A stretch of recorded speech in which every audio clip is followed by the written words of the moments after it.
کشمیر میں جو جدوجہد ہے اس کو ہندوستان کی حکومت دہشت گردی کہتی ہے، فلسطینیوں کی جدوجہد کو اسرائیل دہشت گردی کہتا ہے۔ تو یہاں یہ سوال پیدا ہوتا ہے کہ کیا دہشت گردی کی کوئی جامع تعریف کی جا سکتی ہے قانون میں؟ یہ بڑا بنیادی سوال ہے جی تو ڈاکٹر صاحب اس کی تعریف کے سلسلے میں پہلے یہ چیز کا تعین ہو جائے کہ دہشت گردی اور قوموں کی جد و جہد آزادی یہ دو چیزیں ایبسلیوٹلی ڈفرینٹ ہیں۔ اب جامع تعریف کے اعتبار سے وہ عمل دہشت گردی ہوگا جو دوسرے کی حق تلفی کرے، جو ناحق دوسرے کا خون کرے، جو بغیر کسی استحقاق کے دوسرے پر ظلم کرے، تعدی کرے اور اس کی املاک کو تباہ کرے، جا کر اس کی جانوں کو تباہ کرے اور اس کے لیے بدامنی کا باعث ہو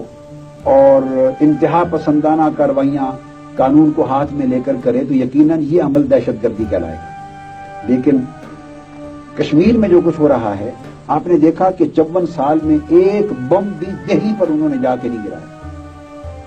انہوں نے اپنی کشمیر کی وادی سے باہر آج تک کوئی اقدام قتل نہیں کیا، اور کشمیر میں صرف اپنی حد بندی کے اندر، حدود کے اندر رہ کر وہ اپنی قومی آزادی کی جد و جہد